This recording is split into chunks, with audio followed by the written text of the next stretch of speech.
Good morning students. Personality inventories या self report inventories हम कर रहे हैं और व्यक्तित्व के गुणों का मापन करने के लिए ये इन्वेंट्रीज़ प्रयोग में लाई जाती हैं।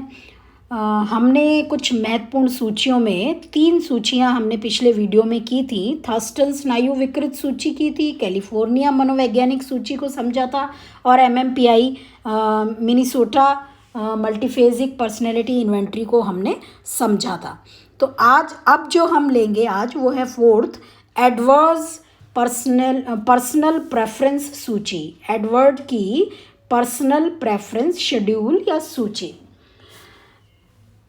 तो बच्चों, ये जो व्यक्तित्व अनुसूची है जो एडवर्ड ने बनाई है, इस व्यक्तित्व अनुसूची में उन व्यक्तित्व सूचियों में ये सूची सर्वप्रथम है जिनमें व्यक्तित्व सिद्धांतों को महत्व दिया गया है। और इस सूची की आधारशिला मरे मनोवैज्ञानिक थे।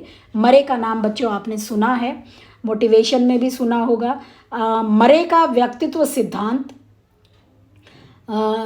इस सूची की आधारशिला है। इसलिए एडवर्ड्स ने इसमें मरे की अभाव पद्धति को स्थान दिया है। मरे के अभावों के मापन एवं मूल्यांकन की बहुत ही व्यापक अनुसूची है और इस अनुसूची में शक्ति चयन विधि द्वारा 210 पद हैं जो पेयर्स में हैं, सम्मिलित हैं, जो 2-2 के जोड़े में व्यवस्थित हैं। 15 अभावों में से कोई से भी 2 अभावों से संबंधित पदों को पेयर्स के रूप में रखा गया है। इस प्रकार उत्तर पाने के उद्देश्य से 15 पेयर्स की समान रूप से पुनरावृत्ति की गई और परीक्षण के पदों की रचना में एडवर्ड्स ने मरे की सूची में 15 अभावों को लिया तथा उन्हीं पदों का चयन किया जिनकी विषय वस्तु इनमें से किसी भी अभाव में निहित हो सके। तो अपने अध्ययन के आधार पर उन्होंने निम्न समूहों पर विभिन्न मानकों को प्रदान किया। जैसे 749 यानी 749 पुरुष कॉलेज छात्रों एवं 760 स्त्री कॉलेज छात्राओं के लिए परसेंटाइल तथा टी स्कोर नॉर्म्स तथा 4031 सामान्य पुरुष वयस्क एवं 4932 सामान्य स्त्री वयस्कों के लिए परसेंटाइल नॉर्म्स उन्होंने ज्ञात किए। इसमें परीक्षण में व्यक्तित्व चित्रण करने वाला एक पार्श्व चित्र होता है, बैकग्राउंड फिगर होती है जो विभिन्न अभावों से संबंधित शक्ति को प्रदर्शित करती है। इसलिए मानकों की सहायता से हम व्यक्ति के अभावों के विषय में बता सकते हैं। यद्यपि ये असंभव है कि किसी एक व्यक्ति के सभी अभावों पर स्थिरतापूर्वक उच्च और निम्न अंकों को पाया जाए, क्योंकि ये समय के अनुसार घटते बढ़ते रहते हैं। तो व्यक्तित्व के व्यापक अध्ययन के लिए मरे द्वारा प्रतिपादित 15 अभावों का मापन करना इस परीक्षण का मुख्य उद्देश्य है। उसके बाद हम बात करेंगे कैटल 16 PF प्रश्नावली। आपने 16 PF पर्सनैलिटी फैक्टर्स बच्चों पढ़े हैं। फर्स्ट ईयर में जब हम पर्सनैलिटी का चैप्टर कर रहे थे तब हमने इनको पढ़ा था। तो व्यक्तित्व के गुण संबंधी सिद्धांतों का विवेचन करते समय कैटल के स्तर तथा साधन लक्षणों का स्पष्ट रूप से वर्णन किया गया है। कैटल का ये विश्वास है कि इन लक्षणों के कारक विश्लेषण के आधार पर लक्षण बच्चों आप लोगों ने पढ़े हैं, जैसे आउटगोइंग है, मोर इंटेलिजेंट है, इमोशनली स्टेबल है, असर्टिव है। तो ये सब लक्षण जो हैं 16 फैक्टर्स हैं जो व्यक्तित्व के 16 फैक्टर्स का मापन हम RB कैटल द्वारा निर्मित 16 PF पर्सनैलिटी फैक्टर्स से हम करते हैं बच्चों। इसका आपने प्रैक्टिकल भी किया है। तो कैटल का ये विश्वास है कि इन लक्षणों से कारक विश्लेषण के आधार पर व्यक्तित्व के संपूर्ण रूप का वर्णन प्राप्त किया जा सकता है और एक व्यक्ति की विशेषताओं का विवरण उसके साधक लक्षणों के विश्लेषण से मिल जाता है। इस सूची के आधार पर कैटल ने व्यक्तित्व के 16 विशेषताओं का वर्णन एक प्रश्नावली वर्णन करने के लिए उन्होंने एक प्रश्नावली का रूप दिया। ये प्रश्नावली 5 भागों ABCD में उपलब्ध है और ये 16 वर्ष से ऊपर की जनसंख्या के लिए बनाई गई है।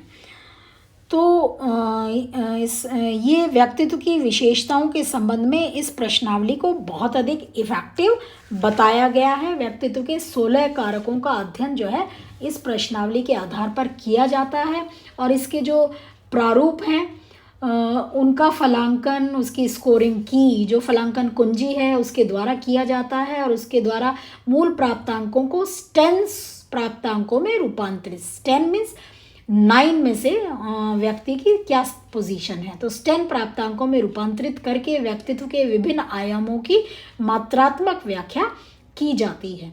जो प्रारूप A और B है वो 16 PF प्रश्नावली के प्रारूप A तथा B का हिंदी रूपांतरण है जिसको कि SD कपूर ने किया था। तो बच्चों RB कैटल ने जो 16 PF प्रश्नावली बनाई थी वो इंग्लिश में थी और SD कपूर ने उसको हिंदी में उसका रूपांतरण किया था। इसके अलावा जो है C और D रूपांतरण भी है, हिंदी रूपांतरण, वो भी SD कपूर और त्रिपाठी KD त्रिपाठी ने इसका रूपांतरण किया था और इसके प्रत्येक प्रारूप में 105 पद हैं, प्रश्न हैं और इस परीक्षण को करने के लिए 45 से 60 मिनट का समय दिया जाता है। जो इसका प्रारूप E है, क्योंकि इसके 5 प्रारूप हैं तो E प्रारूप हिंदी रूपांतरण SD कपूर और महेश भार्गव ने किया था। इसमें 128 प्रश्न हैं जिनमें से किसी 2 विकल्प दिए गए हैं और किसी एक विकल्प को चुनना होता है और ये प्रारूप कम पढ़े लिखे लोगों के लिए उपयुक्त है।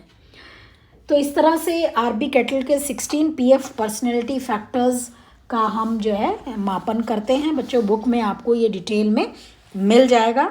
उसके बाद है आइजेंक द्वारा निर्मित, आइजेंक ने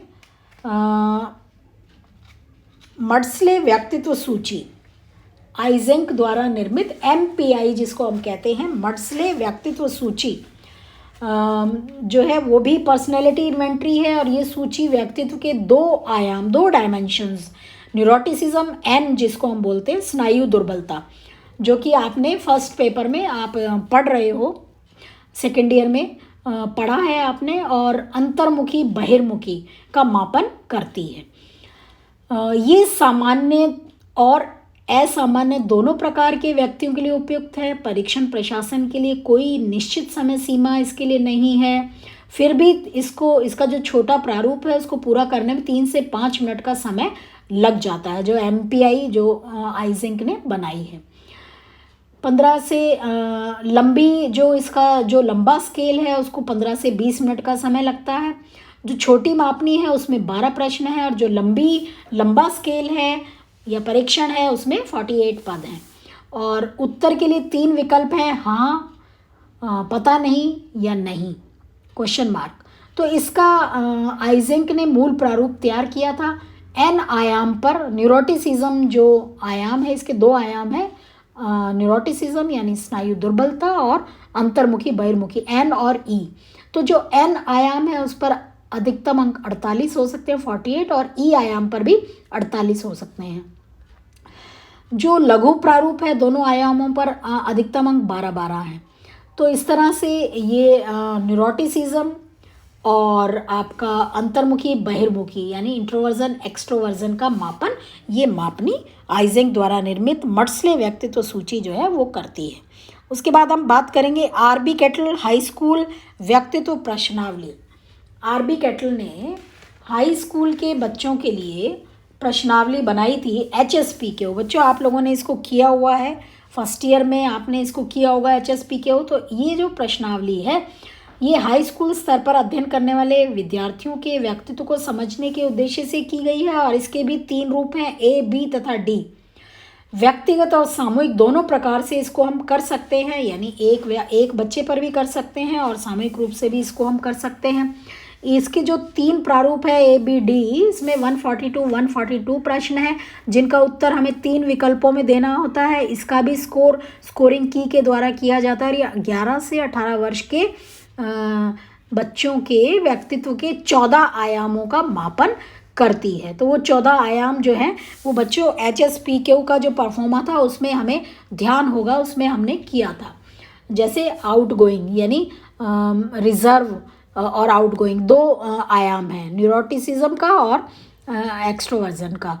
तो 45 से लेकर 60 मिनट हमें इसमें लगते हैं और इस परीक्षण को पूरा करने में यद्यपि कोई समय सीमा नहीं है, फिर भी इसे 50 मिनट में पूरा लगभग ऐसा देखा गया है कि कर लिया जाता है। तो इस तरह से ये जो इसका हिंदी में इस प्रारूप ए का हिंदी में भारतीय अनुकूलन SD कपूर और के मेहरोत्रा ने किया था। इसका जो बी फॉर्म है उसका SD कपूर और SS श्रीवास्तव और GNP श्रीवास्तव ने किया था। इसके प्रारूप ए में प्रश्नों की संख्या जो है वो घटाकर 114 कर दी गई थी। तो इस तरह से बच्चों ये कुछ इम्पॉर्टेंट पर्सनैलिटी इन्वेंट्रीज़ हैं जिनको हमने 2 वीडियो में पूरा किया है। पहले वीडियो में हमने थर्स्टन की स्नायु विकृत सूची को पढ़ा, कैलिफोर्निया मनोवैज्ञानिक सूची को और मिनीसोटा बहुव्यक्तित्व सूची को। उसके अलावा हमने आज के वीडियो में एडवर्ड्स पर्सनल प्रेफरेंस सूची को समझा है, कैटल 16PF प्रश्नावली, आइजिंग द्वारा निर्मित मड्सले व्यक्तित्व सूची यानी MPI और RB कैटल हाई स्कूल व्यक्तित्व प्रश्नावली यानी HSPQ।